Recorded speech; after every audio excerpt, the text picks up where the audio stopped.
Hello everybody, welcome back to Muramasa, the Demon's Blade. This is Kisuke Act 3. Last time we stormed the, the province of Issei, I believe. Iga, not Issei. Iga ninjas, dumbass.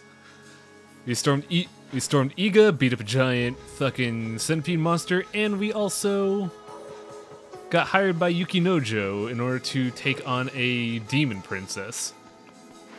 That's all well and good. I forgot to cover it during the Momohime episode of Act 3, but these guys fucking suck. We didn't see much of it last time, but there is a specific version of these enemies that are just downright terrible, and they always kill me no matter what. But we'll cover that when it comes up in this episode, because dear God, it does. Anyways, on to a little bit of comments. We got a couple for Kisuke's arc. Mitsunari93 on YouTube brought up the interesting historical figure of Kotaro Fuma, who was the legend that made the pinwheel shuriken famous. And I completely forgot that Kotaro Fuma was a thing because Fuma shurikens appear in a lot of JRPGs, specifically Final Fantasy, so it makes sense to see that in here, and it's a neat little touch. Also, here's the thing that we don't see much of in my recording so far. You can hunt for animals. You can hunt for pheasant and boar. Both are used as cooking ingredients for top-tier cooking projects. But I haven't seen any hunting in these recordings so far, which is bizarre to say the least. Back on comments, we have a comment from Django on YouTube who brought up the Jesus statue. I think during the first episode of Kisuke, I mentioned that these little Buddha sweaters have, these Buddha statues have sweaters on them. And apparently these sweaters are actually from parents of dead kids that, are giving these sweaters to the statue of Jizo as appreciation for carrying their kid to the afterlife. I never actually knew that, and that's a neat little touch. It also explains the, persimmons that are often left at their shrines as well, which we actually see later on in the game. Finally, we have Rig Death Trap and Akujiki on Something Awful who bring up the legend of Ikkyu. In episode 2 of Kisuke, we met a little young boy who called himself Ikkyu the monk, and he was looking for who I assume is Rankai the priest. This is a weird bit of poetic irony because apparently the legend of Ikkyu is that he is the most depraved monk. Well, not depraved, I can't think of the term off the top of my head, but basically, he's a monk that participated in very awful acts. One of the most prominent ones for him is whoremongering. It's kind of funny that they made him a student of Rankai because Rankai is also kind of going down this path of abusing his power as a monk for his own ends, much like the story of Ikkyu in history. So that's a neat little bit of historical tidbit on Muramasa's end. Now, one thing I do want to mention myself, this is kind of speculation, but I brought it before that souls are often placed in a way that depicts a dead body. Now, what I'm thinking here is, I want to say, this is probably wrong given the era, but I want to say that those souls that are set up in kind of a cross, I want to say that those are the souls of Christians that were murdered during Japan's appearance into the international world. Wow, I can't talk today. That's just theory, though. I'm plenty sure that Christians did not appear in Japan during the Edo period, but that's only like 80% sure. I might be wrong.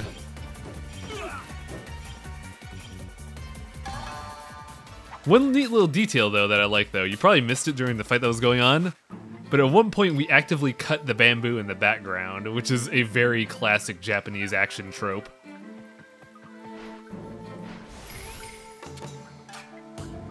I apologize if I leave saves on screen, but due to the music being not consistent and me being a habitual saver, I just leave the save screens on there. But yeah, we get to see a little bit of Kisuke and Yuzuhara's interactions here. Kisuke-sama, お気をつけくださいませ。化けていなくとも女は怖いものでございますよ。Somebody mentioned on either YouTube or SA, I actually didn't grab this because I have a lot of notes that I have to sift through, but somebody mentioned that Kisuke isn't brash or rude, he's just blunt, he's very direct. Which makes sense since he's a ninja, but I think it's a neat little parallel that goes on between him and Yuzuhara, who in Yuzuhara's case is a bit more coquettish and secretive. So I think it's a neat little parallel that they got going on right now. Right now I'm trying to get some supplies right here. I have a lot of money left over from fighting that centipede demon, so I'm just buying whatever I can at this point. And since I have a lot of money...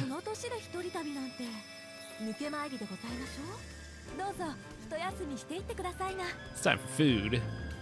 It's time for a lot of food. Let's go nuts. Pearlescent manju. I've never had this before, but this looks great.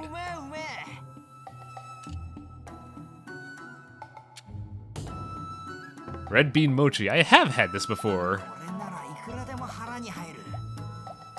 I actually have a little bit of a small Asia market in my hometown, so I get to have some really nice treats once in a while.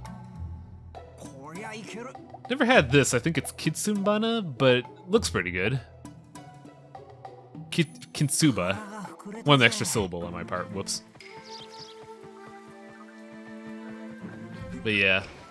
Unfortunately, this is kind of a long chapter. For Act 3 of Kisuke, he gets a lot of exploration, so I kind of walk around and just get stuff done. Also, I've never noticed this about these enemies. I don't know what the hell they are, but for those that are actively trying to help out with the whole lore bits of the series, I noticed that these dudes actively chew on bones, so that might help in figuring out what the hell they are. Also, they throw skulls and various bones as projectiles, so you could reflect those back if you want to have a little fun with fighting them. Too bad these enemies are bastards. I don't quite have the muscle to make new swords, unfortunately. I could have made that longsword, but long swords, no.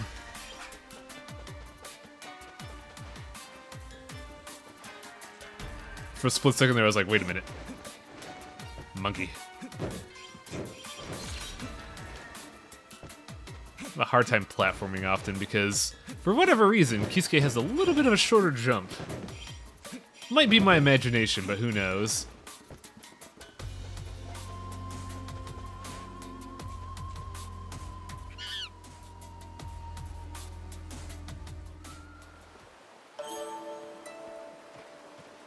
Now here's a little bit of a weird interaction. I left this hot spring in specifically because this doesn't make a whole lot of sense.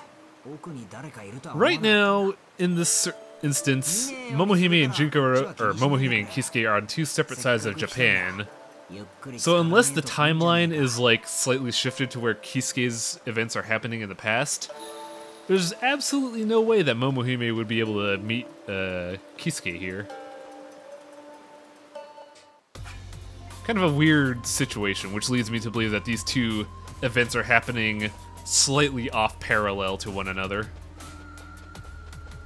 It's something I never noticed until now either, because the last two times I played this game, I played it by binging on Momohime, then binging on Kisuke. Now that I'm doing these episodes in parallel, I've now realized the weird little time inconsistency there.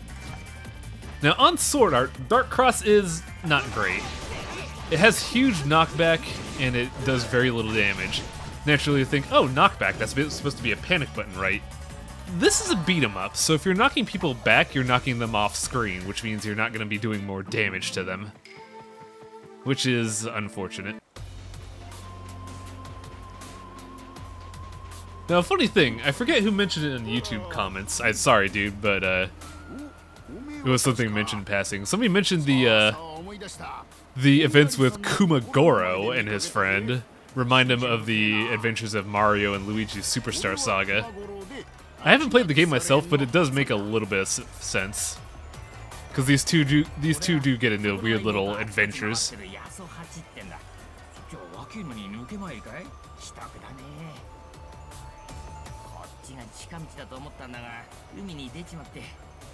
Yeah, they got lost, but they're not really going anywhere, so they decided to, you know, just forage.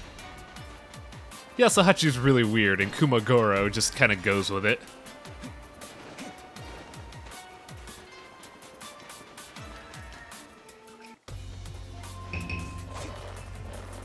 God, I'm fighting a lot of these dudes today, which is going to make the moment where I actually fight the one that's a bloodthirsty murderer a lot more intense. One thing I also didn't notice about these guys, once they get knocked down, they are really hard to get more damage on them. But that seems to be the case with a lot of enemies in this game.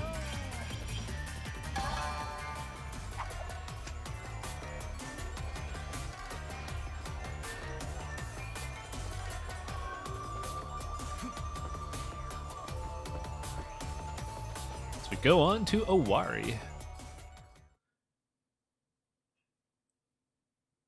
Yeah, at this point of the game, I believe Momohime is on the third rightmost city in this map.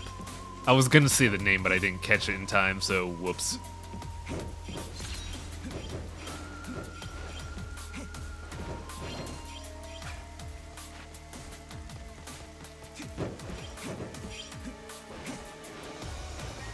Trying to get all these items is a little bit difficult, unfortunately. Especially on this tile set, which has a very vast area.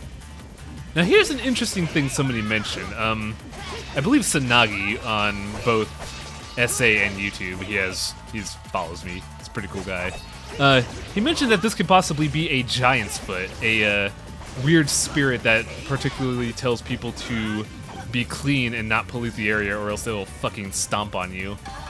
But I don't know if that's true, because we're going to fight an enemy later on that is a little bit more accurate with the whole giant's foot thing. And when I say enemy, I mean boss. Also, here's a very funny NPC in my opinion.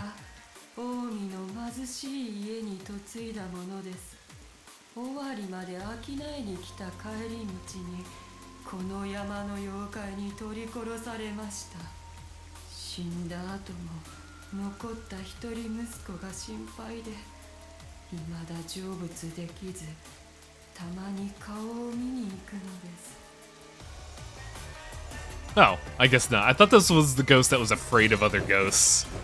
But that was actually kind of a sad story. Whoops. Now I feel bad.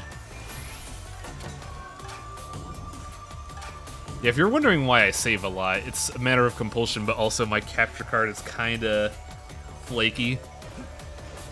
So if it ever cuts out in the middle of a recording, I would have to panic and just redo everything. So it's nice to have checkpoints in between each segment.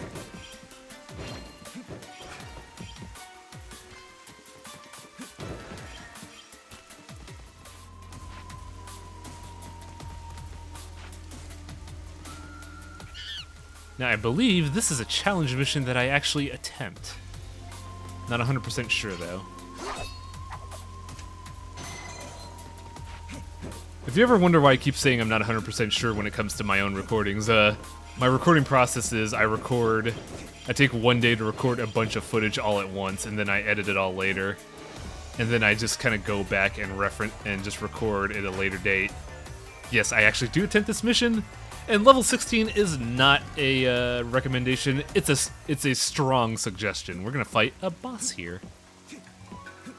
Now, I've fought this boss before, several times, and I'm usually confident in fighting it, but we're gonna watch me see why these challenge missions are called challenge missions. If this looks familiar, yes, this is the Woolly Eyeball King. This is also a boss you only fight in challenge missions, which is a neat little thing in my opinion, but it's also really strong. Also, I like this song a lot. Now here is the combo I mentioned I try to avoid at all costs during the LP. I mentioned it before, but if you do an air combo, but at the end of each air dash you do a 3-hit combo, you could game the system pretty hard, and I was trying to do that here and be super cool about it. But, it doesn't quite go in my favor. Yeah, I'm doing fine, I got a bunch of health left. But then these guys... Motherfucker. Okay, we got a fright.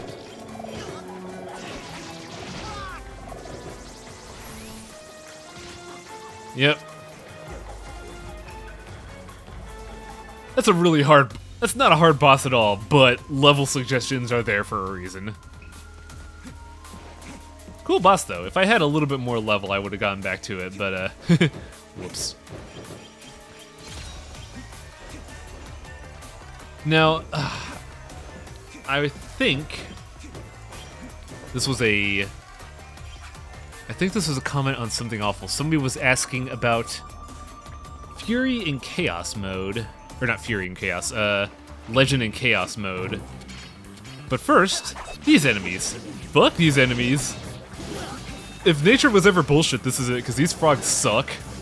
Their poison doesn't do much, but man, they have their attack frames are forever, and it's so easy to get caught in stun lock because of them.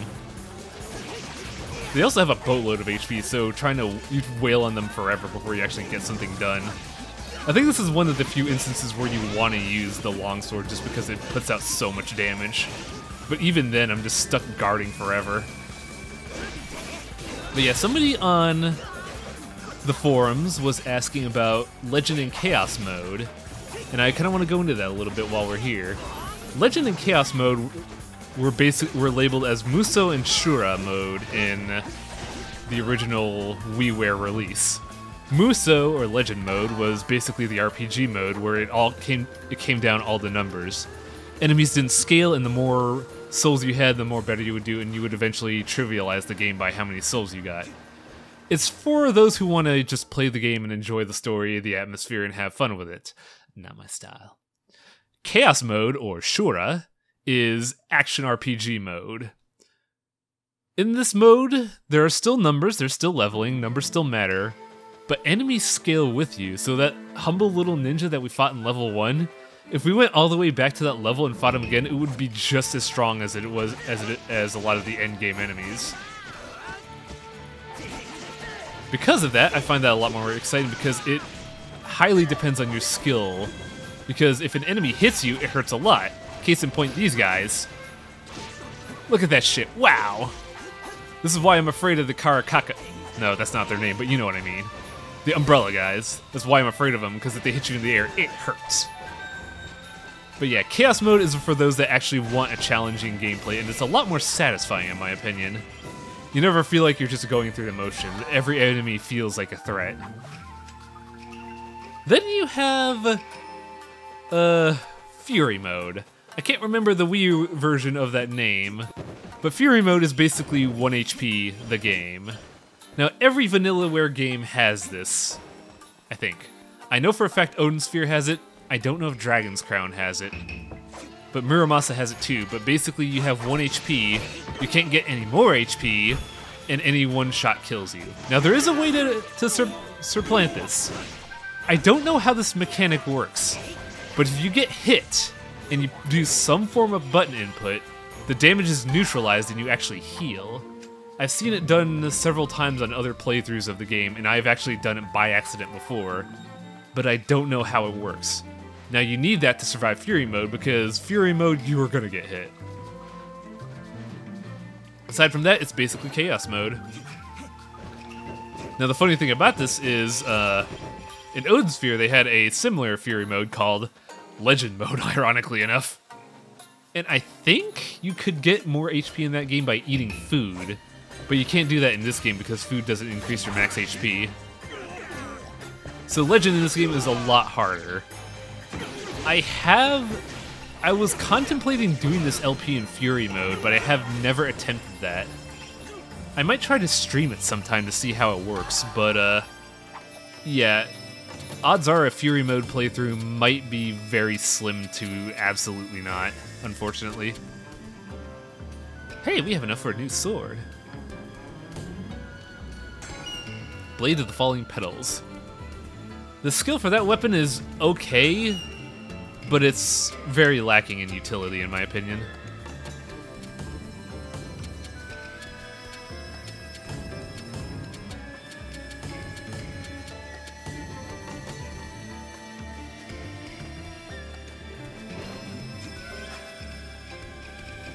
Yeah, the area we gotta go to is very far away, which is why this video is so long. Unfortunately, we can't go this way. We gotta go all the way back to a certain direction. Here's the other hunting animal. It's a boar. And that's Earth Runner. It's basically a, if you ever played SNK, it's basically a Rapukin. And its utility is very middling. It's not really, it's basically acting as a fast cancel for certain attacks. Because it doesn't do much damage, you don't get much iframes out of it. You can't do it in the sky, you can only do it on the ground. So I'd imagine if you want to just cancel out of recovery frames, you would just throw out a Rapukin and then go back to town.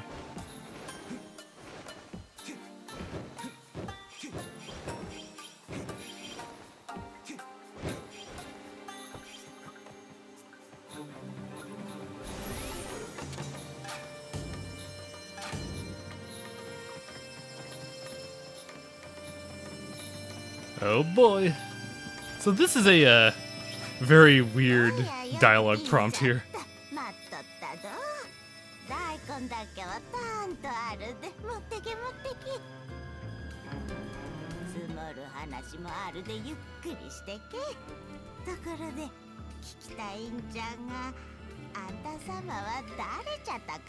So Grandma basically just went ahead and said, "Hi, welcome to my home. We have a bunch of spare radishes. Here, have some. We have a lot of catching up to do. By the way, who are you?" Mildly scary circumstance when a person has memory issues like that. We're going to be spending a lot of money. One item you might want to get early on, the Straw Millionaire, which means you have get a higher drop rate for items. So if you want to, say, stock up on drops from enemies, I don't know why you would, that's a good item to get.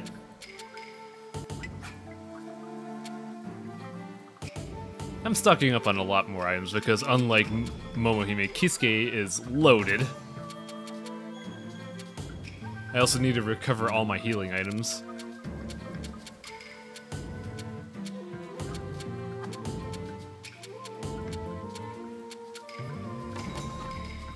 But since we still have a lot of spare money, more food.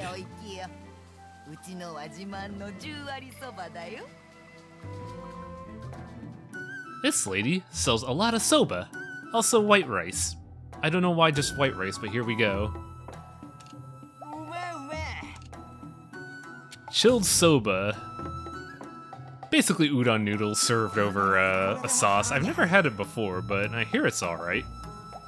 Can't imagine eating it chilled, though. Tsukimi udon. Udon with an egg. I've covered this in a stream before, but once upon a time when I was in college, I used to eat udon damn near daily. Specifically that tempura udon that you just saw. And I've never been able to find a restaurant near my hometown that sells any good udon, and it makes me sad. I really wish I could just, you know, have a good bowl of udon one day. Now, anytime you see an item that says, I believe it's mask, you generally want to equip it because it gives you +1 to both your stats, which means you could effectively go 1-up on your sword upgrade line. So if you were, say, 1 strength and 1 toughness away from equipping a sword, you could equip that mask and then equip it for free so long as you have that mask equipped. Fortunately, that hot spring had nothing.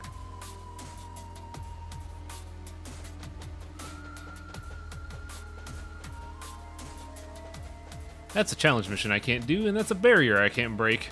What a waste of time.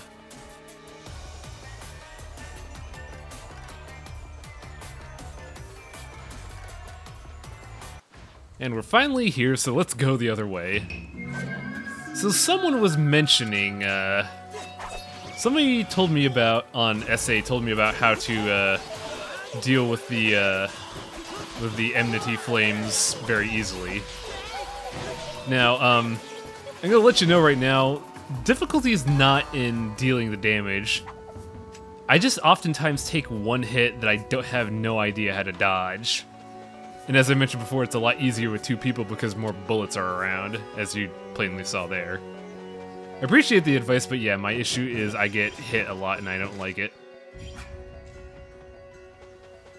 Like, I can never tell when it's gonna do the charge attack, so I just have to suck it up and take the damage.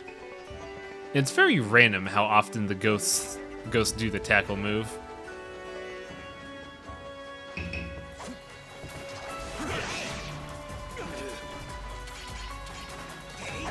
been trying to use the longsword a little bit more because I've had people call me out on my lack of longsword usage. It is good, I'll give you guys that. When it works, it works. It's just not my jam, you know? I like attacking fast. For reference, I really like playing the Devil May Cry series of games, which is why I often use the regular sword.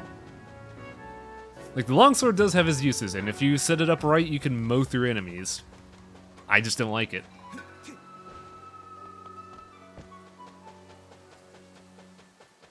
And after a good 30 minutes of traveling, we finally made it to the actual plot level. Just want to make sure I didn't forget anything in the trees.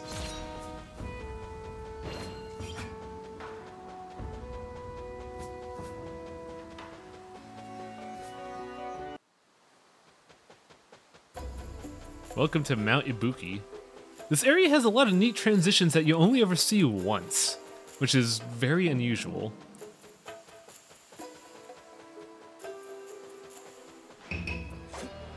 Now we also get to see a new ninja here. This is the Master Ninja. It has a lot more tricks. It's hard to tell, but it effectively has a quick dash to get behind you and cut you. It also has bombs, and you don't see it often, but it has one of the big shurikens that we saw in the past chapter.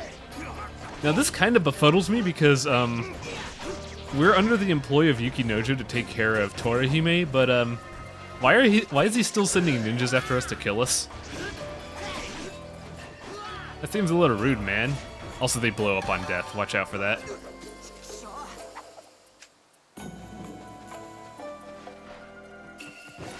One thing I like about this area that there's a lot of abandoned huts with supplies, which makes my work really easy.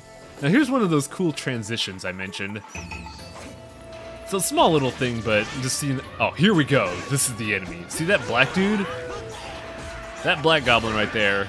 He is a piece of shit. You're gonna see later on why he's a piece of shit, but Jesus Christ, he hurts. He does a good 5 times the amount of damage as the yellow one, and here's another one. There are now 2, and I'm dead. I don't know what to do with those guys, and they are random in their appearance, but goddamn, they hurt. Actually, I don't think they're random. This seems like a set encounter, and I really don't feel like dealing with this. Now, the good thing about game overs is that they don't give you a game over screen. They don't consume your items on death either. If you ever die, you just get sent back to the beginning of the room you were in. However, I do think they preserve your EXP values, so you could eventually fail your way to progression, which is something I'm not a huge fan of. By the way, hello, number 2. I got you this time, right? I got him dead to rights, except I can't I can't slash him when he's quote-unquote knocked down. 1, 2. Look at this shit. 3. I'm out of here.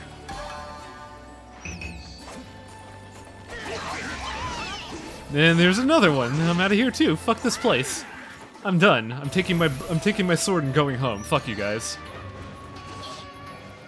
Now, if you saw before, when I escaped that last encounter, I got EXP, but I also got a no bonus value. In rooms like that, you can escape, and if you kill anything, you're still rewarded for that, but you don't get any end of combat rewards. By the way, here's a new enemy. I don't know what they are in particular, but they remind me of an enemy in Darkstalkers whose name eludes me right now, which... Bishamon. He reminds me of Bishamon from Darkstalkers. But yeah, we're going to be seeing a lot of those enemies, because those are a plot-relevant enemy for Kisuke, which we'll see later on. Also, here's a doofy longsword that I forgot to craft. It's actually important, believe it or not. And I think by crafting it, I forfeited this sword. Whoops.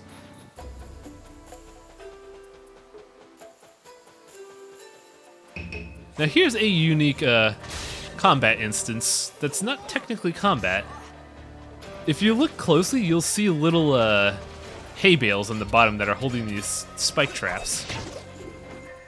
Now typically this is not an encounter, but the fact that there's one in a ninja here makes it an encounter. And I don't know why that's the case, which we'll see when I eventually kill this guy, because we're not done yet. the spike traps count as enemies, so you have to go and manually activate and kill each and every spike trap in this room to progress. So I have to say I'm not a huge fan of this layout, but I think it only appears in this chapter only, so there's that at least. It also kind of brings up the idea of why are Yukinojo's ninjas still attacking us. I'd imagine it's them. I know there are a lot of ninja sects out there, but they're the only ones that know about Torahime's uprising, so put 2 and 2 together. I also forgot to give a accessory.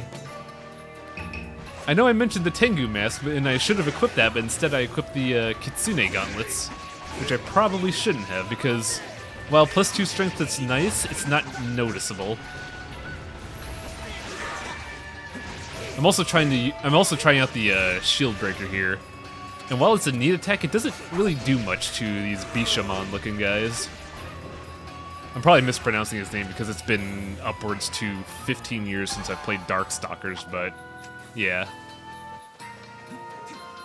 I am remembering the name right. Bishamon's the animated armor in Darkstalkers. I'm not going crazy, am I? Anyways, here's another one of these. Unfortunately, Ground Runner doesn't do anything, so I gotta do this little tedious thing. Oh, hi. Sorry, Gamma motherfucker.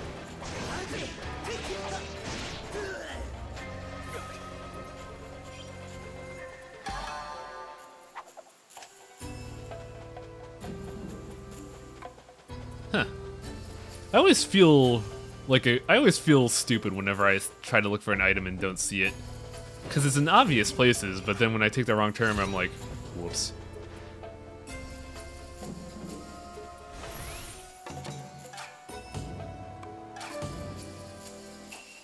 Now at this point I've been like, okay, I gotta remember how to cook, but can I craft anything? No? Oh well.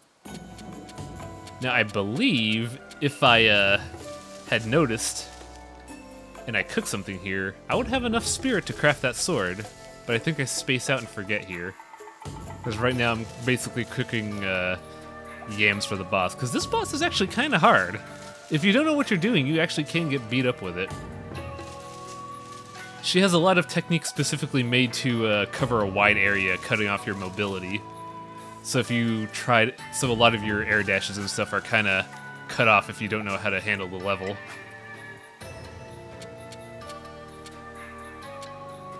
Yeah, let's just eat some tofu. That sounds great. This is actually a really good dish because this boosts your attack and defense by, I want to say 10. I also forgot to bind my roasted yams. You never forget to bind your items, because if you do, you will greatly regret it. But yeah, now let's see what all this is about. What is Yukinojo so afraid of? I also like that bamboo skewering the skull right there. That's great.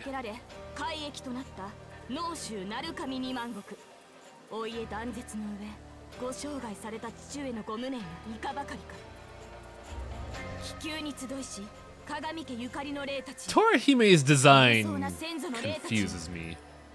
I actually like it a lot for the most part. It's a good-looking design. Very minimalist, but it shows exactly what she's about. She's basically a she's basically the example of the priestess slash archer that you see in, I can't believe I'm referencing this, Inuyasha. But that helmet just throws me for a loop. The helmet does not need to be that huge, and it really kind of throws off the design. I know Vanillaware's artists have a penchant for exaggeration, but that's almost comical in some ways.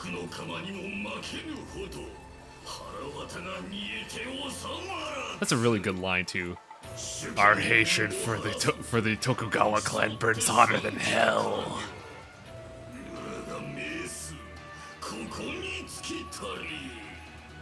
This is also a neat little thing of how in Japanese culture most ghosts don't have their limbs. As you see with the Kagami family spirits here, they don't have hands, but they still hold their swords.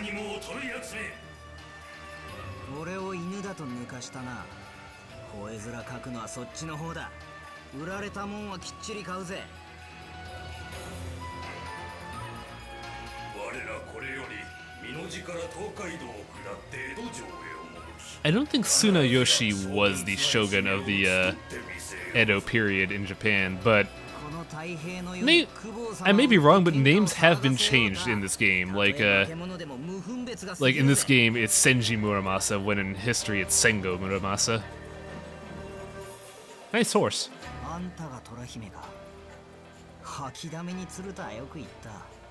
Also, I don't think diamond in a shit pile is a saying, Kisuke. もう騙されぬぞキスケ。刀だけでは飽き足りず、この首を狙ってきたのであろう。取れるかどうか試してみよ。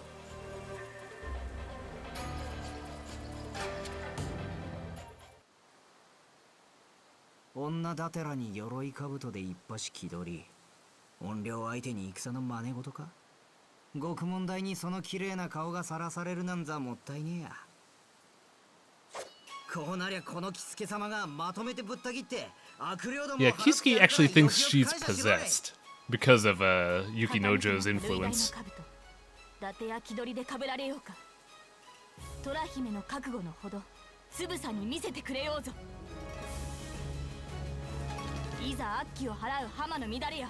Yeah, she's not joking. Those arrows actually hurt a lot because this boss fight is Torihime and her minions. Now, the neat thing about this fight is that while she has minions and it kind of seems like a minion fight initially, she actually doesn't spawn minions at all. These are the only two adds that they have in the fight, which is good in my opinion. It adds a little bit of presence to Torihime's influence in this situation. Unfortunately, her adds are kind of garbage. They're already dead. Now for the actual situation for this fight, Torihime's boss fight is basically her playing a hit and run. If you've noticed throughout this fight, there are spike traps that are acting as barriers for this situation. Now normally, she often runs away and you'll have to use these barriers as cover. But I actually recently just learned that you could dash through the barriers, and by doing so, you could easily just catch up to her and go fucking nuts. That doesn't stop her from running away though and going off screen. Now, a lot of the Torihime's attacks and her horse's attacks are designed to deal heavy damage to your weapon. So if you ever get hit by an arrow or her horse's stomp, your sword will go from either full health to half or absolutely nothing. So you want to be careful when attacking her here. If you don't want your sword to break, just take the hit to your chin. It doesn't do a lot of damage, especially since she doesn't attack as often as most enemies. But if it does hit you, it does have a lot of knockback. Also, she's really good at aiming that. Wow! That thing just grazed my cheek. Yeah, unfortunately, she got the better end of one of my good swords, so now I have to use a weaker one. Now, a thing, if you haven't noticed by now, there is a little bit of a theme to each of the fights across each campaign. And if you've noticed it here, for both Momohime and Kisuke, the theme for this boss is weapon breaking. And there's going to be more themes across each of their playthroughs as it goes on, but I'll cover that later in the LP. Just know for now, there are a lot of tricks you could do to this fight, but they mainly want you to make use of the barricades here. Which is, well, it's not so odd now that I think about it, because those traps are designed to impede horses, but her horse is dead, so it doesn't really matter either way.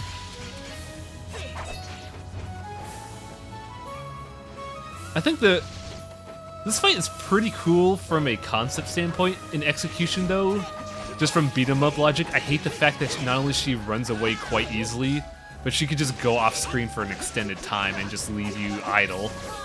That's something I kind of wish they addressed in a better way. I was also trying to see if I could full-on juggle her, but I didn't have any luck with that. I also tried the shield breaker. Due to the hitbox of Torihime's boss fight, the shield breaker is not really good for damage here. You could also reflect her arrows, but it actually does a lot of damage to your weapon if you do it poorly.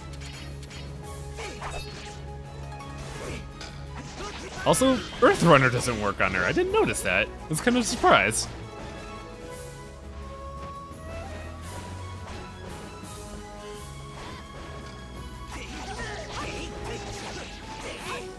But once you know what you're doing, she's actually not that hard to fight. She's already done. Now, amusing thing, we actually didn't kill Torihime at all. We just tamed her horse, and we got the ferret blade. I know what ferret blade's supposed to be. It's a translation of a ferret spirit. The name eludes me. It's in La Mulana too. I don't know why I forget.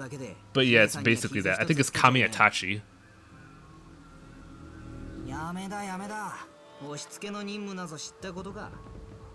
And here, Kisuke is smart.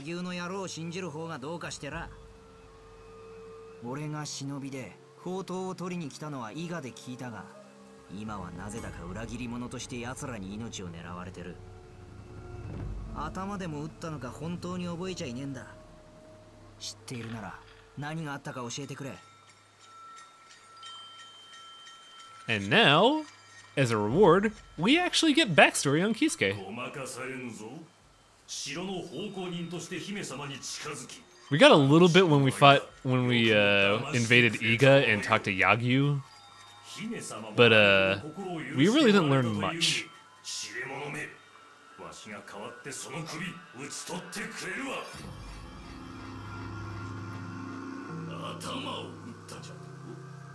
I will admit this is kind of, while it's the truth, it is kind of lame.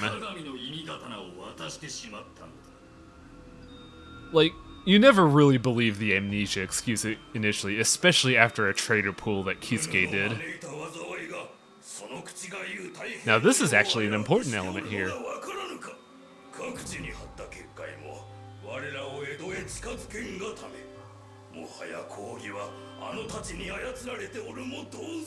The item in question I mentioned that caused the fall of Momohime and Torihime's family is a cursed sword. This will be more prevalent later on, but for now, know that the shogunate is ruled by a possessed individual.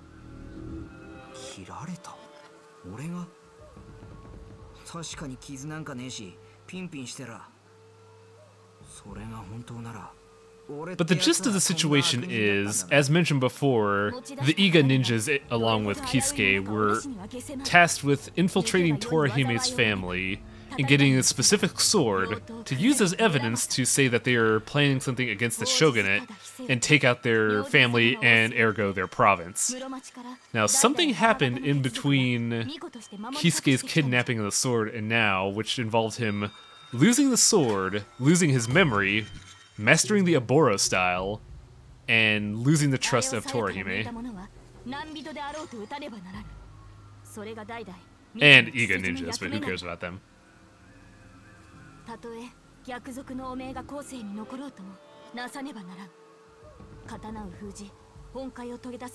Now you're probably thinking you have an idea what that sword is. No, it's not the Dark Resurrection sword from Jinkaro. Those are actually two separate swords. The Dark Resurrection sword and the sword that Torihime's family had are two separate things, despite being a comically similar plot point across both stories. But yeah, now that we got the ferret blade, let's see if we can craft some swords. Oh, I can't use that really nice looking one yet. I believe I could use ferret blade though. Let's also finally craft this sword, the Blade of Infinite Time! But yeah, see you folks next time.